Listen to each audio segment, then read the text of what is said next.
Dimitri Casali, bonsoir. Vous êtes historien et vous publiez l'Alter manuel d'histoire de France, ce que nos enfants n'apprennent plus au collège. C'est édité chez Perrin. Vous avez répertorié tout ce qui a disparu des manuels d'histoire. Et alors, on en tombe à la renverse, puisque l'homme le plus célèbre de l'histoire de France, Napoléon Bonaparte, a disparu. Alors vous dites, en quatrième, il est en option, et il a carrément disparu des manuels de seconde. On a du mal à vous croire quand même.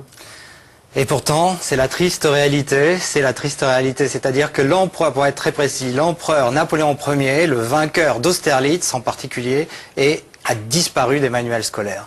Mais le premier consul, Bonaparte, le législateur, celui qui a fait le code civil, reste dans les programmes.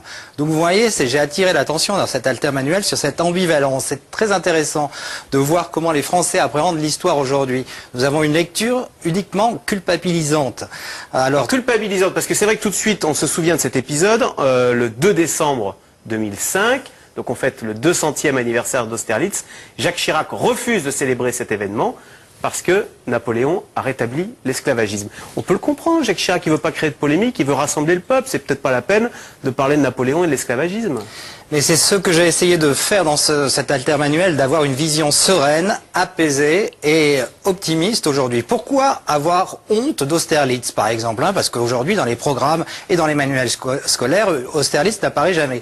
Pourtant, dans le monde entier, dans l'art militaire, Austerlitz est considéré comme une des plus grandes victoires de l'art militaire. Aux États-Unis, à l'école de West Point, ils apprennent encore les manœuvres d'Austerlitz.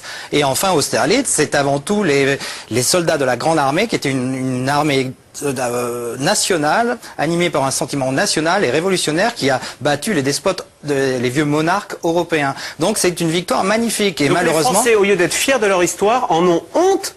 Absolument, alors que les historiens anglo-saxons ou même japonais considèrent qu'Austerlitz est une des plus grandes victoires, et les Anglais, ils ont fêté Trafalgar, et à l'occasion du bicentenaire de Trafalgar, nous avons envoyé notre porte-avions Charles de Gaulle, alors qu'effectivement, comme vous l'avez dit, Jacques Chirac a refusé de célébrer Austerlitz parce qu'il y a eu des pressions de certains collectifs antillais, pour ne pas les nommer, qui voulaient absolument pas qu'on célèbre Austerlitz. Alors, juste une question, qui fait les manuels? Qui décide comme ça de passer à la trappe Napoléon dans l'histoire de France? Alors, c'est le Conseil supérieur de l'éducation nationale qui est animé par des grands historiens, des grands universitaires.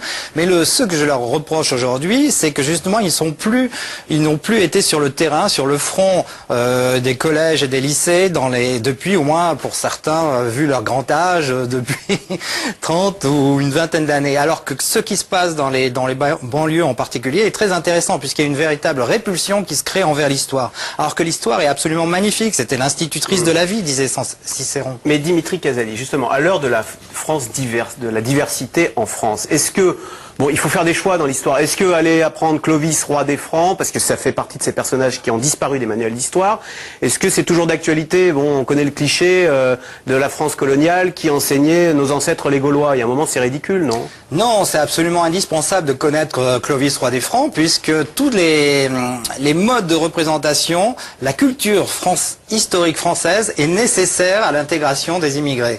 C'est-à-dire que pendant 200 ans, ça a parfaitement fonctionné, puisque de multiples exemples, puisque Clovis c'était un peuplade Germanie, les Francs. Hein. Et ce mélange avec les Gallo-Romains est le premier exemple de diversité. La France a toujours été un pays ouvert. Depuis 1515, où François Ier signe une ordonnance de naturalisation des enfants étrangers qui deviennent français par naissance. Et il faut rappeler les plus grands immigrés qui ont fait la France. D'ailleurs, vous suggérez, on devrait faire dans les manuels d'histoire un chapitre intitulé « Ces immigrés qui ont fait la France ». Vous avez même écrit un livre là-dessus. J'y tiens beaucoup. Il y en a beaucoup, alors donc Clovis, vous êtes en train de nous dire, c'est un immigré qui a fait la France. Absolument, absolument, mais pour être encore plus parlant, citons Napoléon, qui vient de Corse, petit Corse immigré, et qui ne parlait pas un traître mot de français jusqu'à l'âge de 10 ans, ça il faut le rappeler. Et Napoléon devient plus français que les Français grâce au rayonnement et à la culture française.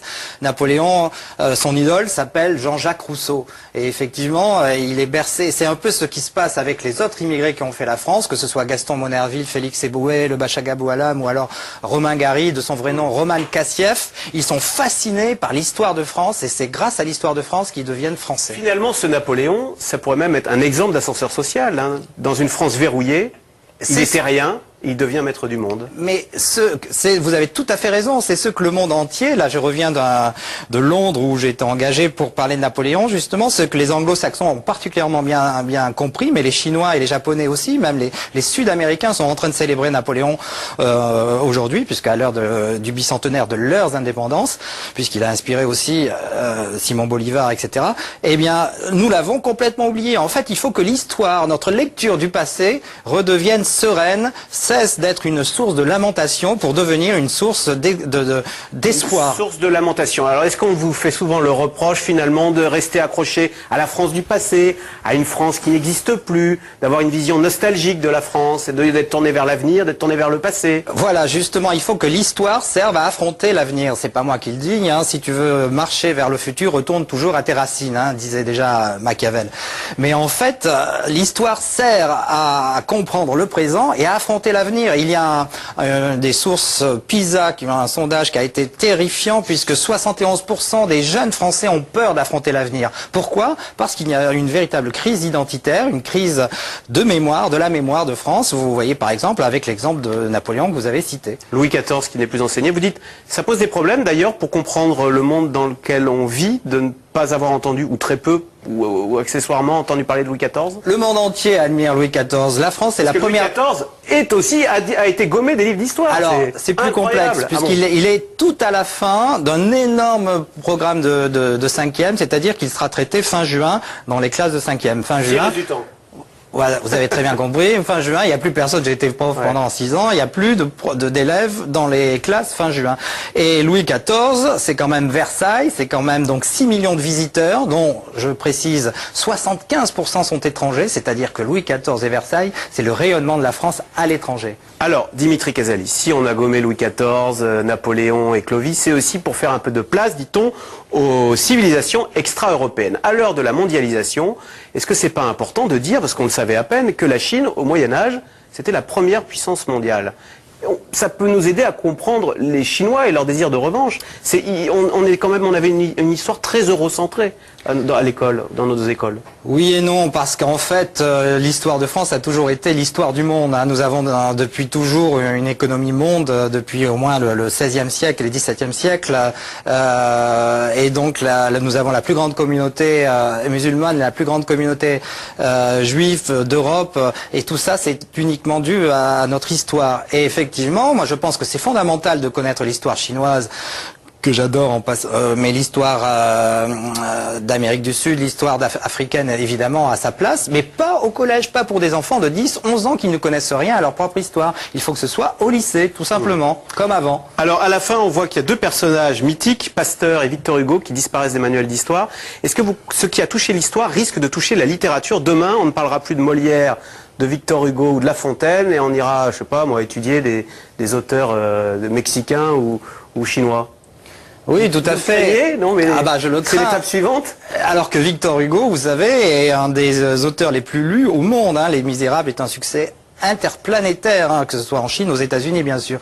Moi, je m'insurge contre justement cette lecture culpabilisante de l'histoire de France. Il faut être fier de Victor Hugo pour pouvoir justement en parler avec nos voisins étrangers, nous, les Chinois, les Américains. Et justement, c'est un point de contact avec toutes ces civilisations étrangères, puisque eux-mêmes admirent plus notre histoire que nous-mêmes. Voilà, donc il faut se réapproprier notre histoire, et une histoire personnalisé, hein, vous dites, avoir des personnages, c'est ça qui nous fait aimer l'histoire. Ce sont les hommes qui font l'histoire avant tout. Ça, on l'a complètement oublié. Et aujourd'hui, dans les manuels, il n'y a plus que des thèmes. C'est une histoire thématique où les grands thèmes compassionnels sont privilégiés. Merci beaucoup, Dimitri Casali. Donc, si on veut en savoir plus, c'est terrifiant tout ce qui a disparu, et c'est vrai que ça fait mal au cœur. Il y a des chapitres sur tous les épisodes, vous voyez. Charles Martel. Le règne de Louis XV, enfin bref. Votre livre, l'altermanuel d'histoire de France, ce que nos enfants n'apprennent plus au collège, c'est chez Perrin. Merci. Merci. Restez avec nous, tout de suite Yves Calvi pour C'est dans l'air. C'est-à-dire, vous en dit encore plus